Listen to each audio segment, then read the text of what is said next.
Shalom saudara yang dikasih Tuhan, jumpa kembali untuk belajar firman Tuhan dengan tekun, dengan teliti, dengan sabar, dengan disiplin, ayat demi ayat, kata demi kata, pasal demi pasal, kitab demi kitab, supaya kita memahami apa maksud firman Tuhan secara menyeluruh. Hari ini kita tiba pada bahasan di dalam Injil Matius pasal 12, ayat 43 hingga ayat 45. Ayatnya mungkin pernah Anda dengar, tetapi tidak salah kalau kita bahas sekali lagi sesuai dengan konteksnya. Matius 12 ayat 43 hingga 45, demikian firman Tuhan. Apabila roh jahat keluar dari manusia, ia pun mengembara ke tempat-tempat yang tandus mencari perhentian. Tetapi ia tidak mendapatnya. Lalu ia berkata, aku akan kembali ke rumah yang telah kutinggalkan itu. Maka pergilah ia dan mendapati rumah itu kosong, bersih tersapu, dan rapi teratur. Lalu ia keluar dan mengajak 7 roh lain yang lebih jahat daripadanya. Dan mereka masuk dan berdiam di situ. Maka akhirnya keadaan orang itu lebih buruk daripada keadaan semula. Demikian juga akan berlaku atas angkatan yang jahat ini. Nah, kalimat terakhir adalah kalimat yang menjadi kunci untuk memahami ayat ini. Demikian juga akan berlaku atas angkatan yang jahat ini. Siapa mereka? Maksudnya adalah orang-orang yang kepadanya Yesus melayani pada waktu itu akan mengalami masa-masa suram di kemudian hari, akan mengalami masa-masa sulit. Nah, mari kita pelajari bersama-sama. Kalau kita belajar dari konteksnya, kita sudah belajar selama beberapa hari. Silahkan cek di video saya sebelum ini, 2-3 hari, 4 hari sebelumnya, bahwa Yesus pada waktu itu melayani, menyembuhkan orang dan mengusir roh jahat, dan kemudian orang-orang bertanya, sepertinya dia ini Mesias, artinya juru selamat, anak Daud. Tetapi orang Farisi berkata, enggak, ini Yesus mengusir setan, Yesus melakukan banyak mujizat dengan kuasa Beelzebul, kuasa penghulu setan. Lalu kemudian Yesus membantahnya, Yesus menjelaskan bahwa dia sedang melakukan pelayanan dengan kuasa dari Allah yang Maha Tinggi. Kemudian orang-orang Farisi berkata, meminta tanda kepada Yesus dengan maksud kalau Yesus menjawab, maka orang-orang Farisi dan ahli Taurat bisa menjebak dan bisa menunjukkan bahwa Yesus memang betul-betul seperti yang mereka sebarluaskan, bahwa Yesus menggunakan kuasa setan. Sehingga Yesus berkata, angkatan ini tidak akan pernah diberikan tanda kecuali tanda Nabi Yunus. Maksudnya Yesus akan menunjukkan bahwa tanda yang Tuhan ingin tunjukkan adalah Yesus akan disalibkan, mati, dikuburkan, dan pada hari yang ketiga akan bangkit kembali. Nah, kemudian Yesus berkata di dalam ayat 43, apabila roh jahat yang keluar dari manusia, ia mengembara ke tempat-tempat yang tandus mencari perhentian, tetapi ia tidak mendapatinya. Nah, waktu kita membaca bagian ini, ada baiknya kita memahami maksud sesungguhnya atau arti mula-mula atau maksud sesuai dengan konteksnya dulu. Baru nanti kita kembangkan. Nah, apa maksudnya? Kalau kita melihat di sini, sesuai dengan konteksnya, poin utamanya yang Yesus hendak tekankan bukanlah prinsip-prinsip tentang kerasukan setan. Tetapi poin utamanya adalah Yesus hendak menjelaskan keseriusan orang-orang yang menolak dia sepenuhnya seperti yang dilakukan oleh para pemimpin agama. Jadi orang-orang yang menolak dia, menurut penjelasan Yesus, yaitu orang-orang para pemimpin agama, orang Farisi, ahli Taurat, mereka akan menghadapi situasi yang sangat buruk. Nah, penolakan dan pertentangan terhadap Yesus ini membuat mereka akan berada jauh lebih buruk dari sebelumnya. Generasi yang jahat ini akan menemukan keadaan akhir mereka di mana mereka nanti akan menghadapi masa-masa sulit. Karena kalau kita membaca sekitar tahun 70 Masehi, bukan tahun 1970 ya. Tahun 70 Masehi, tentara Romawi dipimpin oleh Kaisar Titus masuk ke Yerusalem, merubuhkan bait Allah, dan menunggang balikkan Yerusalem. Jadi kalau kita membaca, sebagian besar mereka menolak Yesus. Sebagian besar orang-orang Yahudi itu menolak Yesus. Karena bagi mereka Yesus ini jauh dari harapan mereka. Mereka berpikir bahwa Yesus ini adalah Mesias Juru Selamat yang akan menyelamatkan mereka secara politik dan secara militer. Kita tahu bahwa pada masa itu Israel, Palestina ada di bawah penindasan Kekaisaran Romawi.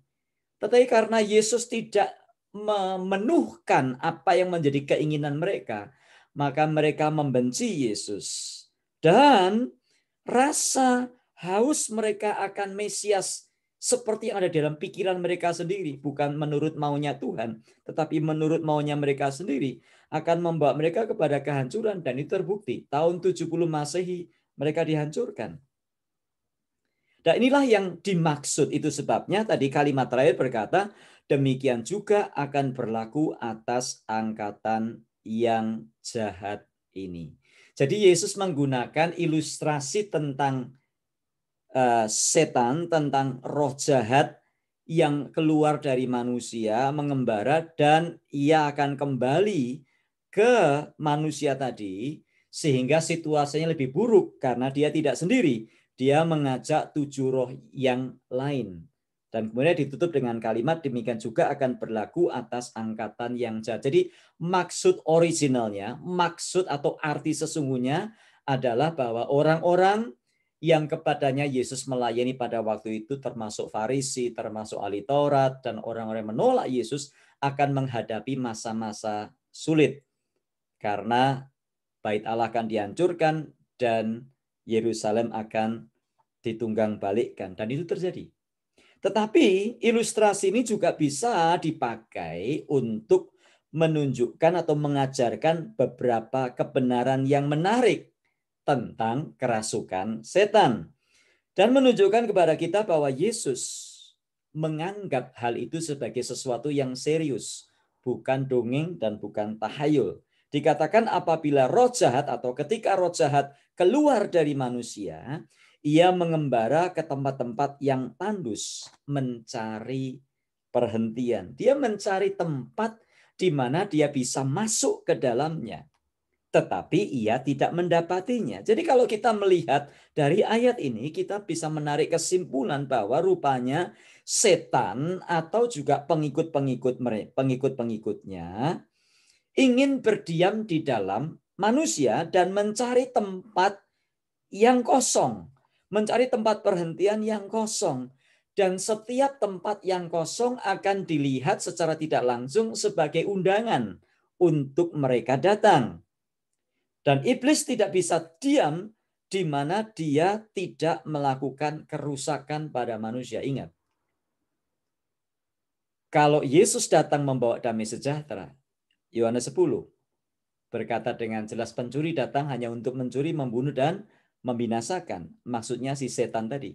Tetapi aku datang supaya mereka memiliki hidup dan memilikinya di dalam segala kelimpahan.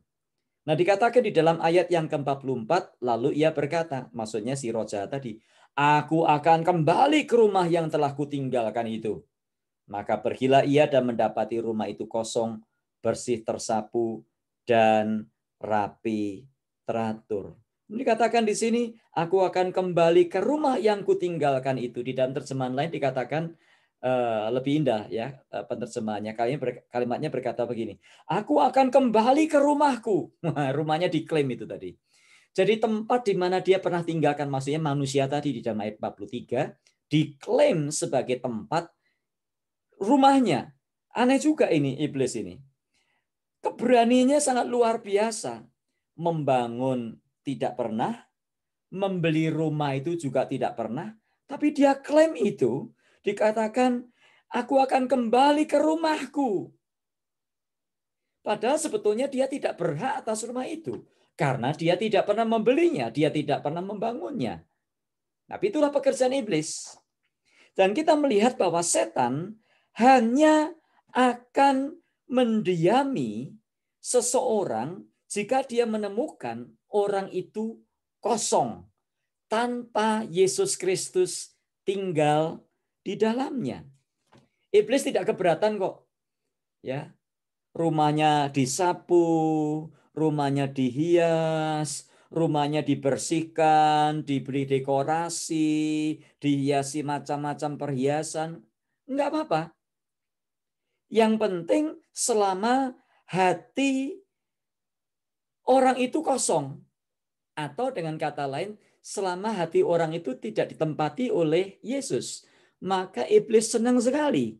Karena dia melihat bahwa tempat itu kosong. Nah, kalau kita dipenuhi oleh Yesus, memiliki Yesus, dan dimiliki oleh Yesus, ketika kita dilahirkan kembali oleh Roh Tuhan, maka kita tidak bisa kosong. Dan karena itu, kita tidak mungkin dihuni oleh setan. Jadi menurut bahasan ayat ini, kalau Anda dan saya memiliki Yesus, dan dimiliki oleh Yesus, maka Anda dan saya tidak bisa dirasuk setan. Setan tidak bisa masuk dalam hidup kita. Loh, tapi Pak, itu ada pengkhotbah Pak di YouTube, itu ada yang ngajarkan hati-hati jangan sampai kerasukan setan. Ya tanya sama dia, jangan tanya sama saya. Tetapi saya percaya kepada pengajaran Tuhan Yesus. Ini yang mengajarkan Tuhan Yesus sendiri. Yang mengajarkan bukan saya. Yesus sendiri berkata, kalau dia mendapati rumah itu kosong, dia akan mengajak 7 roh yang lain yang lebih jahat daripadanya dan masuk dan berdiam di situ. Kecuali di dalam rumah itu sudah ada isinya. Itu sebabnya saya berkali-kali menekankan betapa pentingnya kita itu bukan sekedar ritual, percaya Yesus, maju ke depan, terima Yesus, lalu pergi ke gereja. Pertanyaannya, adakah betul Yesus itu tinggal di dalam hati saudara dan saya? Kalau Yesus betul-betul tinggal di dalam hati kita, maka kita tidak mungkin, setan tidak mungkin tinggal di dalam kita. 1 Yohanes 4 ayat 4. Roh yang di dalam kamu lebih besar daripada roh yang ada di dalam dunia ini. Kitab Wahyu berkata juga, jikalau lihat aku berdiri di muka pintu dan mengetuk, setiap orang yang mendengar suaraku dan membukakan pintu, aku akan masuk dan tinggal bersama-sama dengan dia dan makan bersama-sama dengan dia, bersekutu dengan kita. Maksudnya Yesus tinggal di dalam hati kita. Nah, kalau Yesus tinggal di dalam hati kita, mosok setan juga tinggal di dalam hati kita? Kan aneh jadinya. Kalau kita lahir baru, betul-betul Yesus tinggal di dalam hidup kita, menurut ayat-ayat ini, setan tidak bisa tinggal di dalam kita. Nah, bagaimana kalau kita diganggu? Diganggu bisa saja. Tetapi setan tidak bisa tinggal di dalam hidup kita. Dan apa langkah kita waktu kita diganggu? Diusir di dalam nama Yesus. Karena salah satu ciri dan pekerjaan setan adalah dia adalah penipu ulung. Dia adalah pendusta. Itu sebabnya Alkitab katakan, kalau orang yang suka berdusta, maka iblis adalah bapaknya. Itu sebabnya jangan suka berdusta loh. Karena kalau Anda dan saya hobinya berdusta, bohong-bohong, maka Alkitab katakan bapak kita itu adalah iblis. Kita bisa diganggu, tetapi tidak bisa dirasuki, tidak bisa ditinggali. Nah, jangan mau diganggu, jangan mau ditipu. Iblis akan berusaha bertindak seolah-olah dia masih tinggal di dalam hidup kita. Padahal dia tidak bisa tinggal dalam hidup kita. Karena ada Yesus, karena ada Roh Kudus yang tinggal di dalam hidup kita. Itu sebabnya dikatakan di dalam ayat 45, kalau iblis kembali ke rumah itu dan rumah itu kosong, maka dia akan membawa 7 temannya yang lebih jahat, sehingga keadaannya akan lebih buruk dari yang pertama. Itu sebabnya betapa pentingnya kita itu memiliki Yesus dan dimiliki Yesus. Adakah Yesus di dalam hidupmu dan di dalam hidupku? Apa tandanya? Memiliki Yesus bukan sekedar dibaptis, bukan sekedar ke gereja, bukan sekedar beragama Kristen. Tapi adakah firman-Nya tinggal di dalam kita? Kita di dalam Dia dan firman-Nya di dalam kita. Yohanes 8, 31, 32 ayat hafalan. Jikalau kamu tetap tinggal di dalam firman, kalau firman-Ku tetap tinggal di dalam kamu, kamu benar-benar adalah murid-Ku. Jadi kalau firman tidak tinggal di dalam hidup kita, menurut Yohanes 8:30 loh ya. Menurut Yohanes 8:31, 32, kita bukan muridnya. Ya. Jikalau firman-Ku tinggal di dalam kamu, kamu benar-benar adalah murid-Ku. Dan kamu akan mengetahui kebenaran. Dan kebenaran itu akan memerdekakan kamu. Jadi apa yang perlu ditekankan pada hari ini? Anda yang belum menerima Yesus, mari jangan tunda-tunda. Undang Yesus masuk dalam hatimu sebagai Tuhan dan Rajamu. Dan saudara yang sudah menerima Yesus, mari jangan sekedar ya saya sudah terima Yesus, saya sudah dibaptis, itu baru langkah awal. Belajar, ikut Yesus, belajar firman-Nya. Memiliki persekutuan dengan Dia. Biarkan firman-Nya menguasai hidup kita. Biarkan roh-Nya menguasai seluruh hidup kita. Sehingga kita bukan dikuasai oleh daging, tapi kita dikuasai oleh roh-Nya. Sehingga kita tidak gampang takut. Karena iblis berusaha menakut-nakuti kita. Tapi kita tidak boleh takut. Mari kita berdoa. Tuhan, terima kasih untuk firman-Mu. Tentunya karena keterbatasan waktu banyak sekali pertanyaan, tapi adalah firman-Mu ini terus berbicara dan membukakan mata hati pikiran kami sehingga benar-benar merdeka. Kami tidak mau ditipu oleh iblis. Kami adalah milik Kristus. Kristus tinggal di dalam kami. Dan kami adalah anak-anak-Mu. Kami adalah orang-orang merdeka. Dalam Tuhan Yesus kami berdoa. Amin. Tuhan memberkati dan sampai jumpa esok.